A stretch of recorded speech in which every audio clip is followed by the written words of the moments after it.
ಮಹಿಳಾ ಮಸೂದೆಯನ್ನು ಅವರು ಮಂಡನೆಯನ್ನು ಮಾಡಲೇ ಇಲ್ಲ. ಕ್ಷೇತ್ರ ಪುನರ್ವಿಂಗಡಣೆಯ ಬಿಲ್ಲಿಗೆ ಸೋಲಾಗಿ ಕೇವಲ ಮಹಿಳೆಯರ ಒಂದು ಮುಖವಾಡವನ್ನು ಇಟ್ಟುಕೊಂಡು ಅವರು ಹೊರಟಿದ್ದು ಕ್ಷೇತ್ರ ಪುನರ್ವಿಂಗಡಣೆ.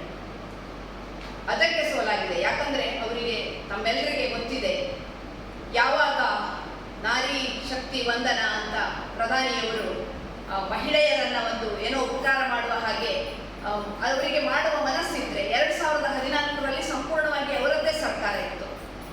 2019ರಲ್ಲಿ ಕೂಡ ಅವರದ್ದೇ ಬಹುಮತದ ಸರ್ಕಾರ ಇತ್ತು. ಆಗಲೇ ಜಾರಿಯನ್ನು ತರಬಹುದಿತ್ತು. ಆದರೆ ಯಾವತ್ತೂ ಕೂಡ ಅವರಿಗೆ ಮಹಿಳೆಯರಿಗೆ ರಾಜಕೀಯವಾಗಿ ಶಕ್ತಿ ಕೊಡುವ ಮನಸ್ಸು ಇಲ್ಲ ಅನ್ನುವಂಥದ್ದು ನಮ್ಮ ಭಾವನೆ. ಅದಕ್ಕೆ ಸರಿಯಾಗಿ ಅವರು 2008ರಲ್ಲಿ ಮತ್ತು 2010ರಲ್ಲಿ ಕೂಡ ಇದೇ ರೀತಿಯಾಗಿ ಕಾಂಗ್ರೆಸ್ ಸರ್ಕಾರ, UPA ಸರ್ಕಾರಗಳು ಅದನ್ನು ಮಂಡಿಸಿದಾಗ ಕೂಡ ಅವರು ಅದನ್ನು ವಿರೋಧ ಮಾಡಿದ್ದು ನಾವೆಲ್ಲರೂ ಕೂಡ ಕಂಡಿದ್ದೇವೆ. ಹಾಗಾಗಿ ತಮ್ಮೆಲ್ಲರಿಗೆ ಕೂಡ ನಾನು ಈ ವಿಷಯದ ಬಗ್ಗೆ ಸ್ಪಷ್ಟೀಕರಣ ನೀಡಲು ಬಯಸುತ್ತೇನೆ. ನಾರಿ ಶಕ್ತಿ ವಂದನ ಎಂದು ಕರೆಯುವುದನ್ನು ನಿಲ್ಲಿಸಿ. ಇದು ಪುರುಷ ಪ್ರಧಾನ ಮನಸ್ಥಿತಿಯ ಭಾಷೆ. ಮಹಿಳೆಯರನ್ನು ಕೂಲಿಸುವುದು ಬೇಡ. ಅವರಿಗೆ ಸಿಗಬೇಕಾದ ಸಾಂವಿಧಾನಿಕ ಅಧಿಕಾರವನ್ನು ನಿರಾಕರಿಸಬೇಡಿ. ಪ್ರಾತಿನಿಧ್ಯ ಎಂಬುದು ನೀವು ನೀಡುವ ಭಿಕ್ಷೆ ಅಥವಾ ಕೊಡುಗೆ ಅಲ್ಲ, ಅದು ನಮ್ಮ ಹಕ್ಕು. 2008ರಲ್ಲಿ ಮತ್ತು 2010ರಲ್ಲಿ 2 ಬಾರಿಯೂ UPA ಸರ್ಕಾರವು ಮಹಿಳಾ ಮೀಸಲಾತಿ ಮಸೂದೆ ಮಂಡನೆ ಮಾಡಿತ್ತು. ಆದರೆ ಆ ಮಸೂದೆಯ ಸೋಲಿಗೆ ಕಾರಣರಾದವರು ನೀವು ಎಂಬುದನ್ನು ಮರೆಯಬೇಡಿ. 2023ರಲ್ಲಿ ಕಾಂಗ್ರೆಸ್ನ ಸಂಪೂರ್ಣ ಬೆಂಬಲದಿಂದ ಮಹಿಳಾ 33% ಮೀಸಲಾತಿ ಮಸೂದೆ ಲೋಕಸಭೆ ಮತ್ತು ರಾಜ್ಯಸಭೆಯಲ್ಲಿ ಪಾಸಾಗಿದೆ. ಕ್ಷೇತ್ರ ಪುನರ್ವಿಂಗಡಣೆಯು ವಿಸ್ತೃತ ಚರ್ಚೆಯ ವಿಷಯ. ಇದನ್ನು ಮಹಿಳಾ ಮೀಸಲಾತಿಯೊಂದಿಗೆ ಸೇರಿಸಿದ್ದು ಸರಿಯಲ್ಲ. ಈಗಿರುವ 543 ಸದಸ್ಯರ ಲೋಕಸಭೆಯಲ್ಲಿ 33% ಮೀಸಲಾತಿಯ ಪ್ರಕಾರ 181 ಸ್ಥಾನಗಳನ್ನು ಮೊದಲು ನೀಡಿ, ಇನ್ನು 300-350 ಸ್ಥಾನ ಹೆಚ್ಚು ಮಾಡಿ 280 ಸ್ಥಾನವನ್ನು ನೀಡಿದ್ದು ಏನು ಮಹಾಸಾಧನೆ ಅಂತ ಮಾಡಿದ ಹಾಗೆ ಆಗ್ತದೆ. ಈಗಾಗಲೇ 2023ರಲ್ಲಿ ಮಹಿಳಾ ಮೀಸಲಾತಿ ಮಸೂದೆ ಪಾಸಾಗಿದ್ದು ಅದರ ಅನುಷ್ಠಾನ ಮಾಡಲು ಸಬೂಬು ಹುಡುಕುತ್ತಿರುವ BJP ಸರ್ಕಾರ ತಾನು ಮಹಿಳಾ ವಿರೋಧಿ ಎಂಬುದನ್ನು ಕ್ಷೇತ್ರ ಪುನರ್ವಿಂಗಡಣೆ ಬಿಲ್ಲನ್ನು ಮಂಡಿಸುವುದರ ಮೂಲಕ ಮತ್ತೊಮ್ಮೆ ಸಾಬೀತು ಮಾಡಿದೆ.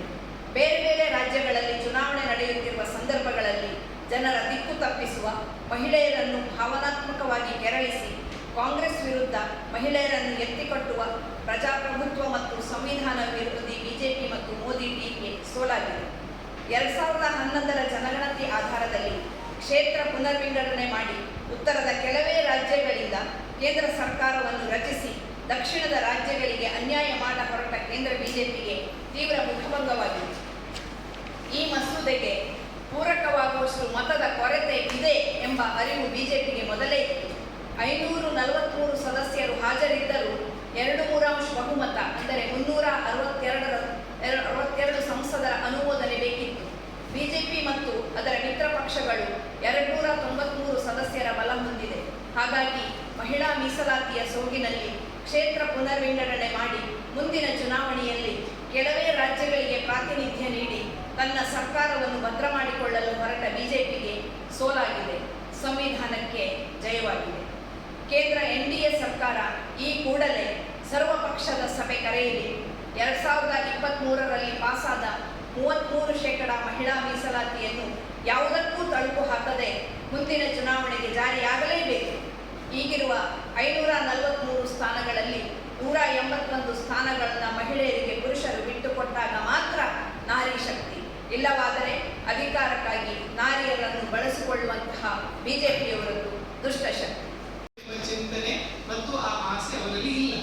ಇದ್ದದ್ದೇ ಹೌದಂತಾದ್ರೆ ಈಗಿನ ವ್ಯವಸ್ಥೆಯಲ್ಲಿ ಅವರು ಚೆನ್ನಾಗಿ ಮುಂದುವರಿ. ಇಷ್ಟು ಉದ್ದ ಬೇಕಾ? 2023ರಲ್ಲಿ ಒಂದು ಬಿಲ್ ಪಾಸ್ ಆಗಿದೆ, ಅದನ್ನ ಇಷ್ಟು ಉದ್ದ ಇಳಿಯಬೇಕಾ? ಯಾಕೆ ಈಗ 543 ಸೀಟಲ್ಲಿ ಅವರಿಗೆ 33% ಕೊಡಲಿಕ್ಕೆ ಸಾಧ್ಯ ಇಲ್ಲ?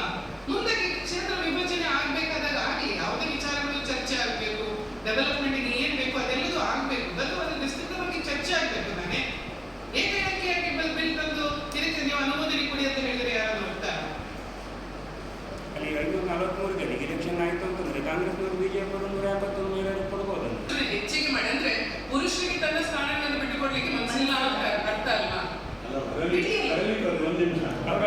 ಇದೊಂದು ಪೊಲಿಟಿಕಲ್ ಗಿಮಿಕ್ ಅಂತ. ಇದು ಮಹಿಳೆಯರ ಕನ್ಸರ್ನ್ ಅಲ್ವೇ ಅಲ್ಲ.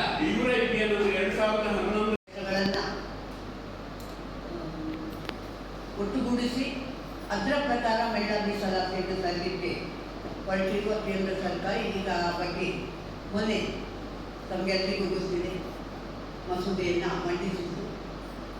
ಎಲ್ಲ ವಿರೋಧ ಪಕ್ಷಗಳು ಅದನ್ನು ವಿರೋಧಿಸಿ ಬೇಡ ಅಂತ ಹೇಳಿಕೊಂಡು ಅದನ್ನು ವಿರೋಧಿಸಿದ್ರೆ ಅದರಿಂದ ಒಂದು ಮಸೂದೆಗೆ ಸೋಲಾಯಿತು. ಈಗ ಎಲ್ಲ ಕಡೆ ಬಿ ಜೆ ಪಿಯವರು ಏನು ಮಾಡ್ತಾ ಇದ್ದಾರೆ ಅಂದರೆ ಕಾಂಗ್ರೆಸ್ನವರು ಮತ್ತು ಉಳಿದ ವಿರೋಧ ಪಕ್ಷಗಳು ಎಲ್ಲರೂ ಕೂಡ ಮಹಿಳಾ ವಿರೋಧಿಗಳು ಅನ್ನುವ ಒಂದು ಕೂಗನ್ನು ಎಲ್ಲ ಕಡೆ ಪ್ರಚಾರ ಮಾಡ್ತಾ ಇದ್ದೀವಿ. ನಾವು ಮಹಿಳಾ ವಿರೋಧಿಗಳಲ್ಲ. 2023ರಲ್ಲಿ ಏನು ಮಂಡನೆ ಆಗಿತ್ತು, ಏನು ಮಸೂದೆ ಒಪ್ಪಿಗೆ ಆಗಿತ್ತು, ಅದನ್ನೇ ಮುಂದುವರಿಸಬೇಕು, ಅದನ್ನೇ ಜಾರಿಗೆ ತರಬೇಕು ಅನ್ನೋದನ್ನು ಒತ್ತಾಯಿಸಿ ಈಗ ಎಲ್ಲ ಕಡೆ ಅವರು ಇದೇ ರೀತಿ ಅಪಪ್ರಚಾರ ಮಾಡುವುದನ್ನು ವಿರೋಧಿಸಿ ನಾವು ಕೂಡ 2023ರ ಪ್ರಕಾರವೇ ಮೀಸಲಾತಿಯನ್ನು ಈಗ ತರಬೇಕು ಅನ್ನೋ ವಿಷಯದಲ್ಲಿ ಈಗ ಒಂದು ನಾವು ಒತ್ತಾಯ ತರಲಿಕ್ಕೆ ಮತ್ತು ಅವರ ಅಪಪ್ರಚಾರವನ್ನು ವಿರೋಧಿಸಲಿಕ್ಕೆ ಇವತ್ತು ಈ ಪತ್ರಿಕಾಗೋಷ್ಠಿಯಲ್ಲಿ